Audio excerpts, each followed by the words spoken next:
Hey gang, we are in Jefferson, Texas today, and we're in the far northeast corner of Texas. Just up that way is Texarkana, Texas, which is, you got the borders, you got Louisiana right over there, you got Arkansas right to the north, and Oklahoma, of course. And we're at Oakwood Cemetery here, and really neat old cemetery. I wanted to come here to see the grave of this notorious Western outlaw. Originally came from Tennessee, Weekly, Tennessee. It's Cullen Montgomery Baker. He was really the worst, in my opinion, and you guys can chime in on this, but I mean, you look at John Wesley Hardin, you look at Bloody Bill Anderson, right? He fought for Quantrill, and really terrible killers, cold-blooded. This guy, I think, tops the list. I think he's the worst by far. Well, he grew up there. His dad was a farmer, and he was a little scrawny runt of a kid, and you get bullied.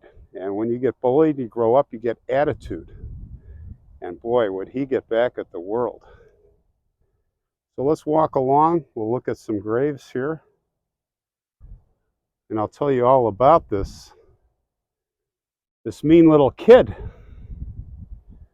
Turned out to be a lot worse. Well, not a good start for him because he was drinking at a young age, hanging out at the saloons. I mean, he had a good family, but just a bad start. Drinking at the age of 15. He had a quick temper, of course, from getting bullied, and it got worse. He would eventually get married. You think, okay, he's going to settle down now. And he married a young woman named Martha Jane Petty. So for a short time, he did kind of settle down. And let's enter and look at some of these family plots here that have these amazing gravestones. Amazing, when I say amazing, it's just so historic, fascinating. And then you see there beyond vaults, really interesting vaults going way back. Of course, for America, that's way back, not for England or other places. But hey, early 1800s is way back for this country.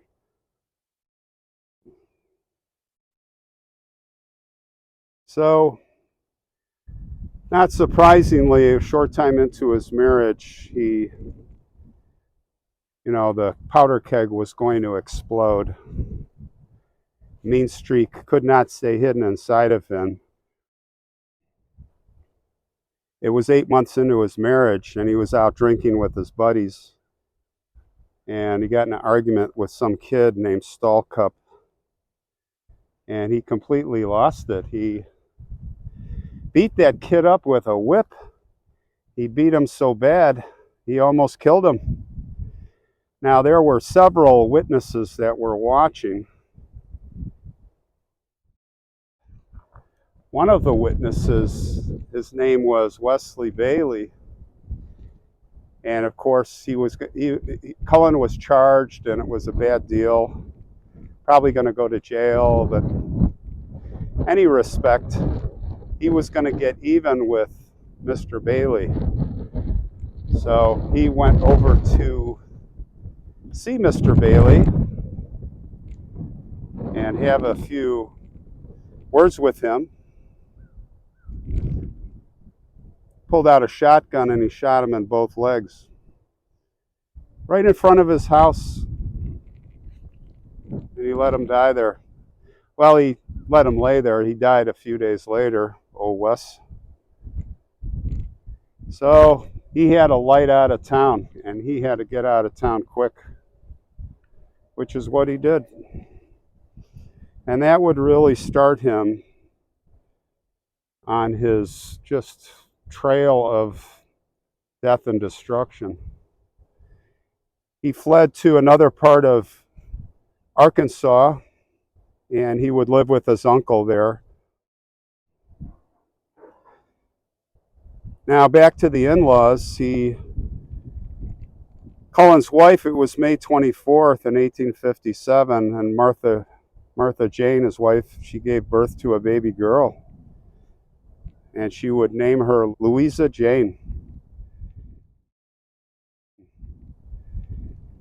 But then, over a year later, Martha would die, Martha Jane, and Cullen would do the right thing. He'd get the baby, he'd bring it to Texas, leave it with her family there, and now he was alone. Now he could do whatever he wanted to do. He would be on that terror path. He'd come back to Arkansas right back, and the people already knew the word of his crimes preceded him. And there was a woman named Beth Wortham. Now, Beth Wortham was a kind of a, well, let's just say she was boisterous. Her husband David, they lived there, and she was on a mission to, tell everybody what a bad guy Cullen was. Like everybody didn't know, but she was publicly shaming him and all this kind of stuff. So he's like, okay, that was a big mistake. He got these branches like whips, and he brought them to her house while she was there, and he kind of pinned them to the side of the house. And he said, I'm going to beat you with these whips, these switches. And it scared the heck out of her. So her husband comes out, and he's like, you little runt, who do you think you are? Right? And he just takes Cullen down. Cullen's a scrawny little coward. And by the way, he would shoot and kill, as we go down the line, most of, if not all of his victims from ambush or in the back. And that's what would happen here after David kicked his butt and Cullen lay there bleeding, bloody nose, all dirty in the gravel. And the wife stood up there, that's what you get. Well, David made the mistake of turning towards her, and that's when Cullen, on his knees, got up and pulled a big knife and just stabbed him right in the back. He must have hit the right spot, because I guess he killed him right there within minutes. He bled out and he died. So off he goes again, on the run. Now he was wanted for murder. Goes back to Texas, laid low for a while. Carried on as if nothing had happened. No big deal. Can get away with murder. It was July of 1862. He married his second wife, Martha Foster. Now, she had no idea who this guy was and all these terrible crimes that he had committed. So they got married, and life went on. Now the Civil War had started, and Cullen joined the South, Confederate Army. And he was no honorable soldier. This was more, as some of them, I guess on both sides, this was kind of an opportunity for them to have a front to create mayhem outside the law. And it didn't take long for him to start killing again. Of course, he hated blacks, so he just went out and shot 3 black men, killed them. Then he murdered a black woman. She was on an immigrant train. That wasn't enough. Later in the day, he shot a young black boy 6 times, and he was on a tear. Before the end of the war, 1864, he had deserted in 1864. And as many, they joined a group of these independent gangs. This was called the Independent Rangers, and they were part of the Home Guard, as they were called. Now, the Home Guard was there to pursue and capture deserters from the Confederate Army, but in reality, this was kind of a home terror group. Look at this amazing monument.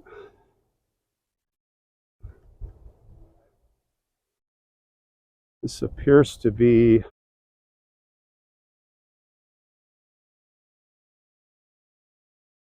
family plot. Look at this carving. Isn't that amazing? Surrounded by these statues of these women.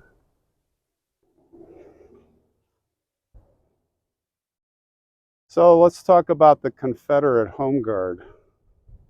All right. You seen the episode of Aunt Jenny Johnston I did in Arkansas? Talked a lot about the Home Guard. She got even with this guy. I mean, of the Home Guard there, the Home Guard, really, these were groups of men who didn't go to war, and they found a way to stay home and do this job. And really, instead of hunting for deserters, they would just bully who was left? The old people, the children, the women and children. And the Home Guard, these people, not all of them, but a lot of them would just bully and worse. So, of course, he's part of this Rangers group, Home Guard. What do you think they were doing? There was a group that came that was fleeing the area, and they were going west, and these were civilians. And he said, and his group, they were like, and he was leading this group now. And they're like, let's go catch them. They're traitors. They're leaving the South. And they caught up to him as they had crossed the river, the border. I think it was one state to the other. And he said, you better come back here. We're going to kill you. So they had a confrontation. And as they're standing around negotiating, Cullen pulls out his gun and shoots the leader in cold-blooded murder right in front of everybody. They're like, scared the heck out of all of them. They're like, okay, we're coming back. Came back across the river. They assembled. And then what does he do? And with his men, they kill 9 more of the men, cold-blooded murder. That was a massacre, formally called a massacre.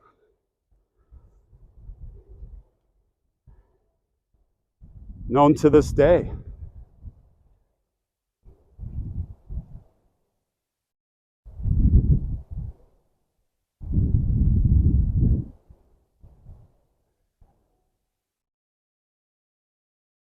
Well, here's an interesting mausoleum. And it actually has a storm door on it. It's the first time I've seen something like that. It's a commercial grade storefront store door. Actually, it's a store door. Huh. Whatever works. Oh, I see railroad tracks over there. Hopefully a train comes by. Now let's go this way. Let's go towards the tracks.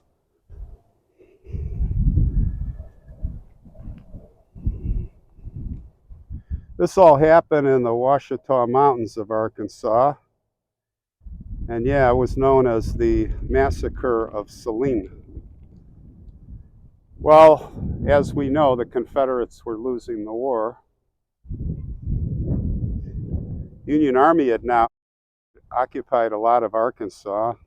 Most of the Union troops were blacks, which made Cullen and many of these men of the South seethe. They were in uniform, and they were in charge. It was around the end of 1864 when he found himself in a saloon in the small town of Spanish Bluff, Bowie County, Texas. And he's in there wearing pompously this Confederate hat. And of course, drawing a lot of attention to himself. There was 4 black Union soldiers. And one of them was a sergeant. And they come up to him and, they're already like, oh, this guy's a piece of work. And they're like, who are you? What's your identification? And Cullen Baker didn't even wait. He was kind of quarter turning sideways, I guess the way it was told. And he was able to get his 6-shooter out, and in 4 successive shots, shot them all down before they even knew what hit them. Just killed them all there on the spot. This guy was really cold-blooded. Here's another interesting vault. Kind of reminds me of the episode I did of the bleeding at Halloween episode, that at midnight this turns red with blood. The baker. That was in Berlin, Wisconsin. A lot of interesting stones here, guys. Let's go back over, moving towards the tracks.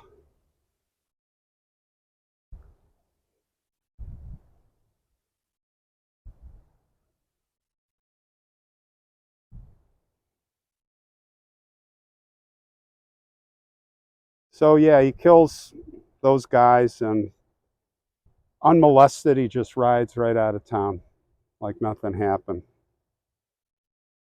Now, as the war ended there the following year, Cullen organized a gang. Wow, what a big surprise, right?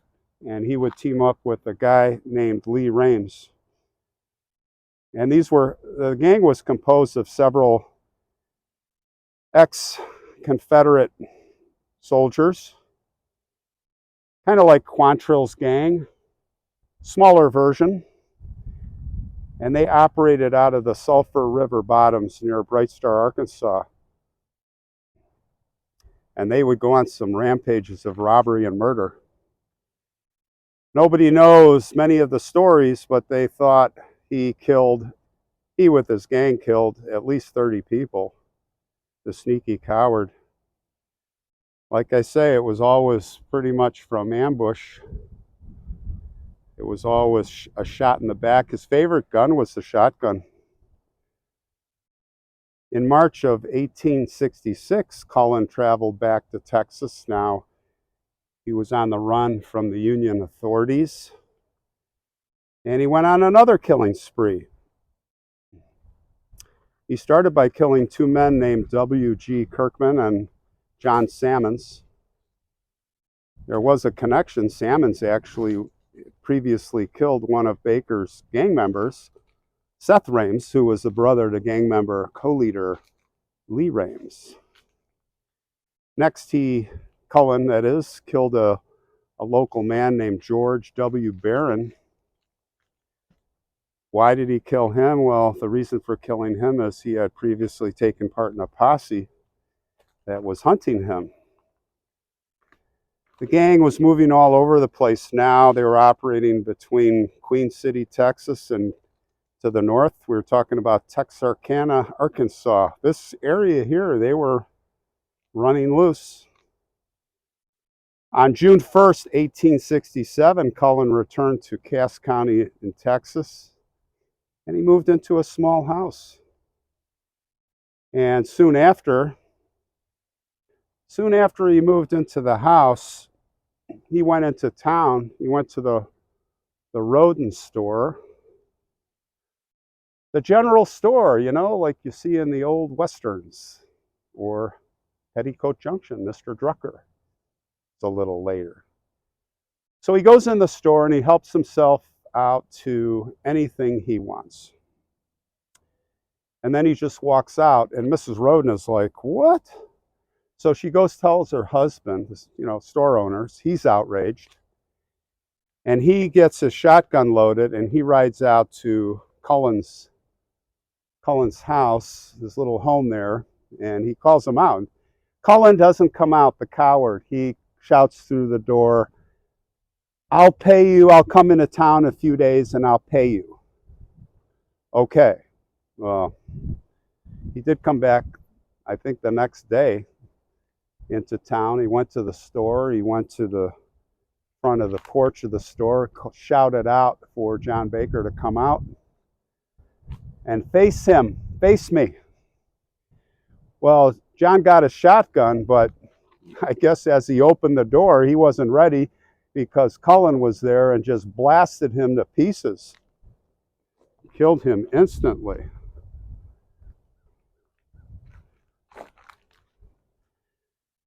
Kind of an ambush. You know, it wasn't a gunfight in the street. I'm sure he was hiding or crouching or something. But he got him.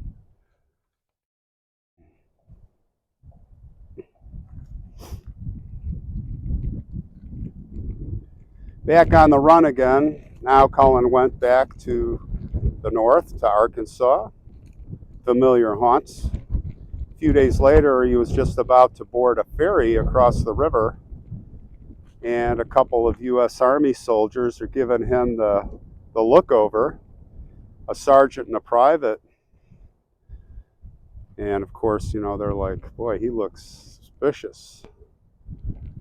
So they go up to him and they confront him.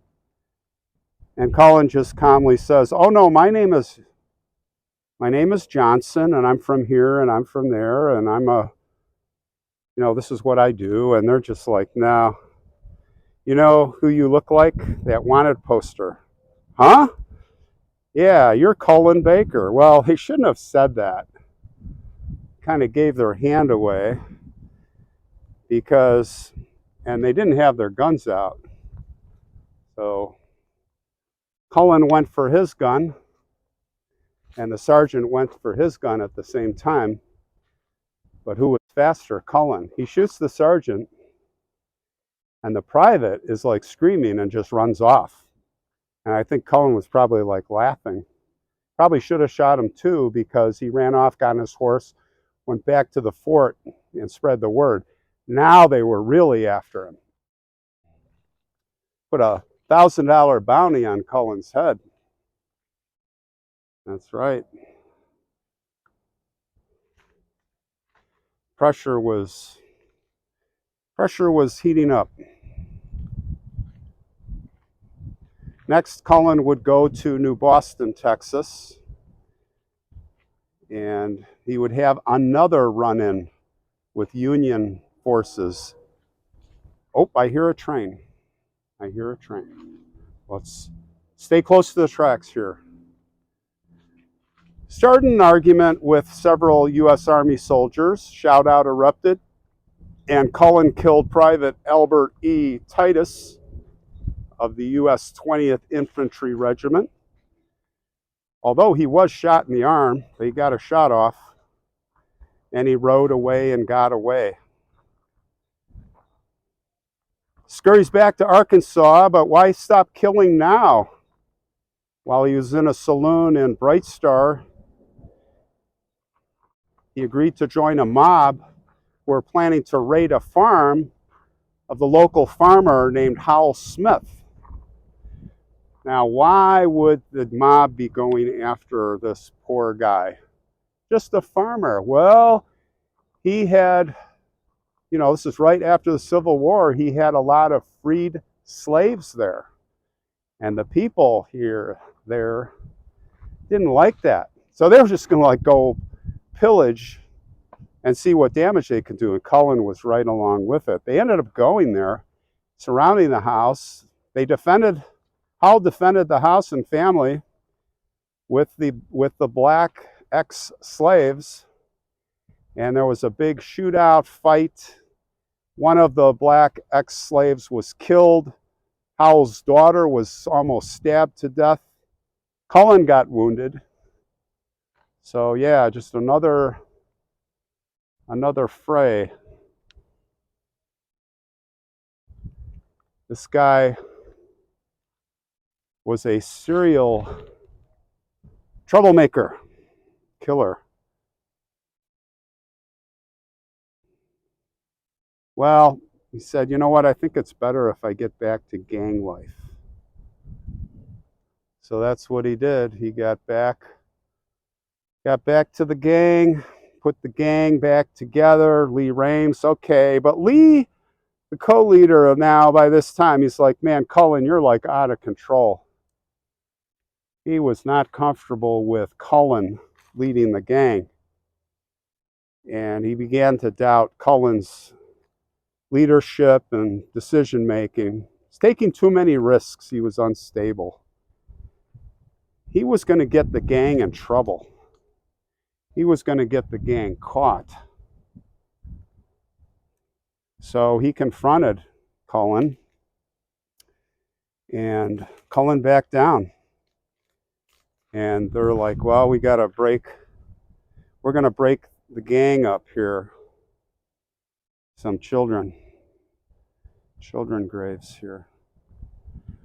We're going to break the gang up. Everyone went with Lee Rames, all of the guys.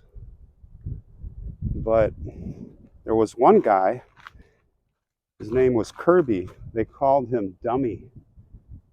Well, you can figure out why. Dummy Kirby sided with Cullen. He said, I'll stick with you, my man. I'll stick with you. I got your back. And the two of them rode off together. They rode off together. And they would head back to the in-laws' place, refuge. Had the wife.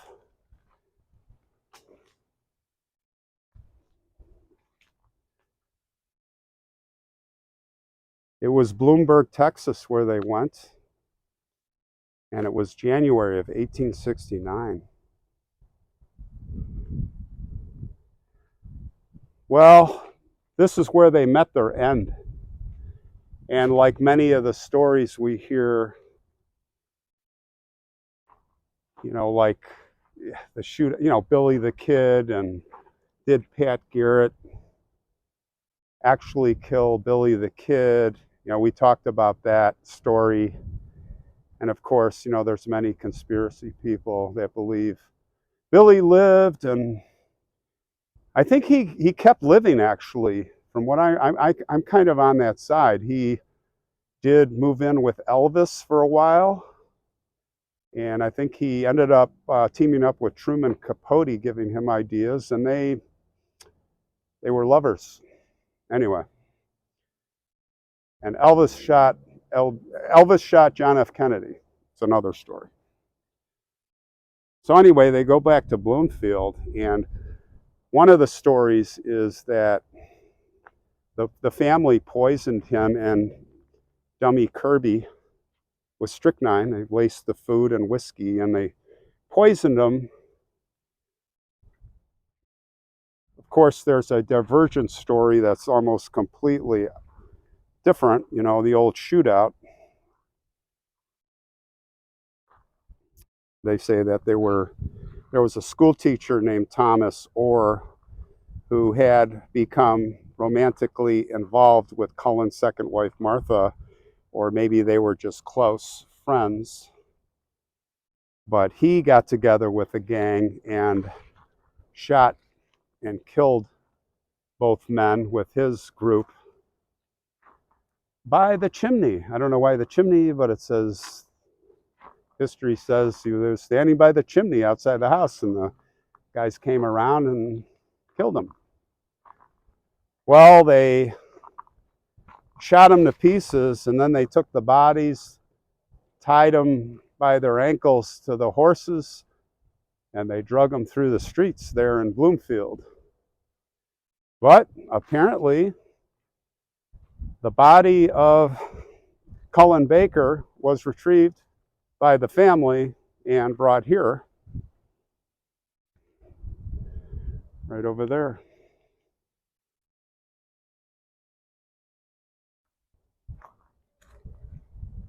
And supposedly,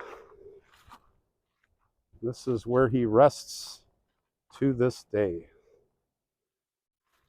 Yes, guys, Cullen Baker, 1835 to 1869. He sure got what he deserved. let me tell you. Of course, a Confederate. This is one of the nicer ones that I've seen.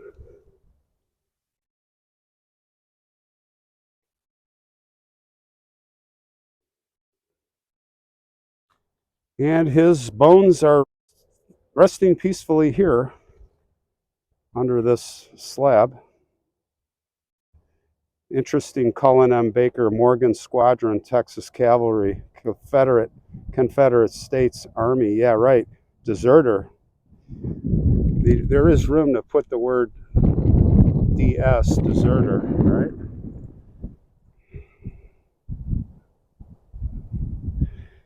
Should be a deserter. I don't know why he gets that. Well, there it is, guys. There was an eyewitness. There was supposedly an eyewitness who saw this unfold, and it was a guy named Doc Quinn. And he provided an account of Cullen Baker's final demise. He said, I saw Colonel Baker killed. We had just arrived at his father-in-law's house, and I was in the horse lot, about 50 yards from the house, when Joe Davis, Thomas Orr, and some more men rode up. The colonel was, WUZ, was standing by the chimney. I did not see them coming around the house. They killed him before he knew they was around. They, DEY, killed him before he knew they, DEY, was around. So I guess that's a real quote. So either way, they got killed. They needed killing. All right. All right, it's time to vacate this area. No penny for him. No sign of respect. Coward. Anyway, I'm heading here. I'm heading south. Well, actually, I'm going into Mississippi. I've got a story up near Jackson and then south to New Orleans. So see you very soon.